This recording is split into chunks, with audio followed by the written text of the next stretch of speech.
that Trump would accept a peace deal on Russian terms. He really doesn't care. He's desperate to get back into Russia and do all sorts of economic development with energy and property and all the rest of it. And so it's important that Zelensky is not the one that Trump is able to blame when these peace talks collapse. Now, Trump may still do that because he's so pro-Putin, but nobody else will buy it. Andrew, also on the front page of the Times this morning and dominating the news agenda is, of course, the talks yesterday in Florida between Donald Trump and Volodymyr Zelensky. Donald Trump has said that progress has been made to end the nearly 4-year war in the Ukraine, but he did reiterate that one or two very thorny issues remained and that there is still a question around territory. I think that's probably putting it mildly. Andrew, Donald Trump has set himself up as the great deal maker, the great negotiator. What score would you give him out of 10 in how he's doing with these negotiations to broker a peace deal in Ukraine? About 1. I mean, look, you can't blame him for trying to get peace. We all want peace, and blessed are the peacemakers, particularly at this time of year. But it's a peace process in which she's shown a clear bias towards Moscow, where he's put all the pressure on Ukraine, even though it's Russia is the stumbling block to peace, not Ukraine. And the process started off with a peace deal, a draft of a peace deal, which we now know was drafted by the Kremlin in Russian before being translated for Trump into English. So it's not a great basis for a peace deal. And if you look at the news that's coming out, there are lots of positive sounds. They mainly all come from Mr. Trump. There is no evidence, zero evidence of progress on territory, which is a key issue, and I can go into that if you want in another question. But territory is yet to be decided. The security guarantees are very vague, and what the size of Ukrainian forces would be post any peace are uncertain. So a few thorny issues actually mean that what has always been the biggest stumbling blocks to peace. We face a Mount Everest to climb before we're going to get peace here. And let me just point out, Russia hasn't even agreed to a ceasefire. Yeah. Never mind a peace process, hasn't even agreed to a ceasefire. Yeah, and we were discussing this earlier, Andrew. I mean, the ceasefire would be the first stage for Ukraine, who could then hold a referendum on whether they could cede territory. I mean, it's the stages that we have to go through from Ukraine's perspective before they could even agree to some certain terms, which are sticking points in this peace plan, are huge. I mean, huge. I don't want to ask you to make more numerical predictions. We're going to talk about the year in numbers shortly. But when you look at it from that perspective, what do you think we're talking about in terms of a timeline towards peace? I don't think there is a prospect of peace, I'm afraid. I wish there was.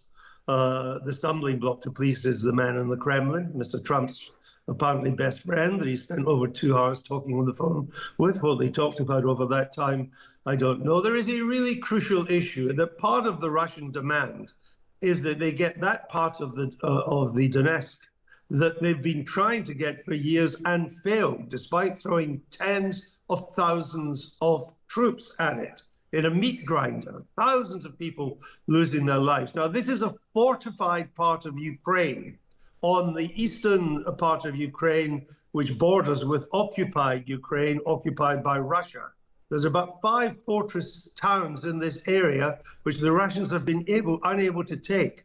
Putin is demanding that Ukraine hands over these major fortifications, in which he would then get the whole of Donetsk. If he does that, if Zelensky was to agree to that, can I just point out that further west of these fortifications, the ground is entirely flat, and there's a road all the way to Kiev. And the other part of this deal that Putin is demanding is that Ukraine is not allowed a proper army post any deal. So you take the fortifications, there is a flat road towards Kiev after that, and you don't allow Ukraine to defend itself. It's not going to happen. No Ukrainian president could agree to anything like that. I think it's much more likely that this will fail, and Donald Trump will just say, well, I tried, nothing to do with me now. Europeans, you want to sort this out? I've got bigger fish to fry in Venezuela, in Panama, in Cuba, in Colombia. Nigeria as well, as we saw over on Boxing Day. Andrew, what is President Zelensky's best strategy here? So far, he has realised he needs to get Donald Trump on side as best as he can.